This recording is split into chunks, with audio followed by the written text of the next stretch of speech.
Namaskar. Welcome to my special edition of the vlog, Shef Special. Today is the 3rd National Handloom Day and we are going to talk about the beauty of hand-woven Indian sarees, in particular Kanchipuram silk sarees. Kanchipuram is a small town in Tamil Nadu. It was once the capital of the mighty Pallavas. And today the temple town of Kanchipuram is known for its 1000 temples and for its beautiful Kanchipuram saree. Kanchipuram saree has been woven in Kanchipuram for many years now, and it is the staple of any Indian bride's wardrobe. Kanchipuram sarees are woven very laboriously over hand looms, and it takes at least 15 days for a saree to be complete. Sometimes if the pattern is very intricate, the time taken can be anything from 2 months to 6 months. The process involved in a Kanchipuram saree has many stages and is very labor intensive. It involves expert people at every stage of the process. The sarees are woven from the finest mulberry silk, as you can see. The silk natural color is white. So the silk then is first dyed by dipping it into boiling water in which color powder is mixed.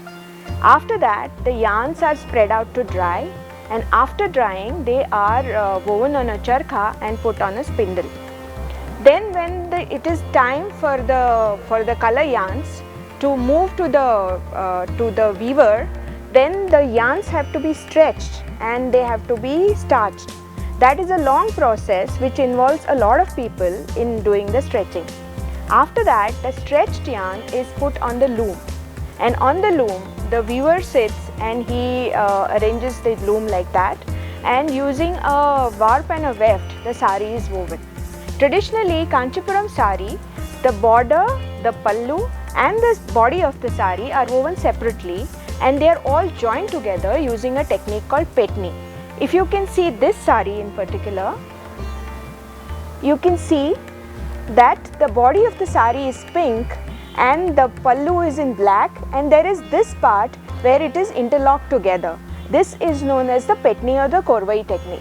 Even the border is woven like that. It's woven separately and it's joined together. You can see the joint here. That is the typical Kanchipuram saree.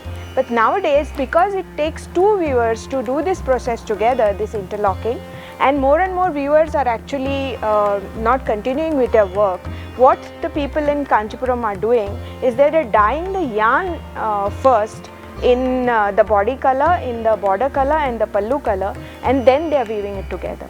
The jari pattern is actually woven into the saree using a shuttle loom. Typically, there are many traditional patterns of a Kanchipuram saree. Most of them come from either temple architecture, they come from nature, they come from our epics. Some typical Kanchipuram sarees are like this one. This one is called a Mail Chakram. Mail is a peacock and a Chakram is a circle. So in this saree, you have alternative squares in which there is a peacock and a Chakram. There are sarees in which even the body is like this, full of peacocks and chakrams, and it's called Mail Chakram saree. Then there are sarees where the saree will be plain and the border will be only of jari. Then there are sarees where different patterns like the peacocks, the paisley, they are woven into the saree. Because a Kanchipuram saree is woven from silk, where a single strand is made of, a single thread, a single yarn is made of 3 single strands woven together, twisted together. Kanchipuram silk is thicker than most other sarees, therefore it also lasts longer. This tradition has been going on in Kanchipuram uninterrupted now for many years. Shaligars and Devangas are the people who have been weaving Kanchipuram sarees. But nowadays, because of rapid mechanization and because of competition from cheaper power loom woven sarees, more and more young people are now choosing to leave the profession. So there are only very few weavers now in Kanchi, the traditional older weavers, who are actually weaving these sarees. Unfortunately, now the process of weaving a Kanchipuram saree is becoming more and more rare because the younger weavers are leaving the profession and the older people do not have enough time and the wherewithal to sustain this art. Especially the Petni Kanchipuram sari, the traditional sari where the border and the pallu are woven separately and joined together, is becoming increasingly rare because it takes two weavers to do the joining together, and that process is very back-breaking, and there are no enough people to do these kind of saris.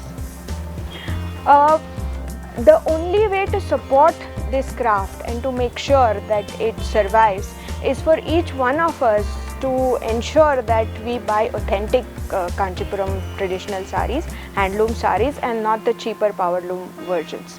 Let us try and give this craft a new run of life. Let us give it a chance to survive, because it is a beautiful craft and it is steeped in our culture. Thank you.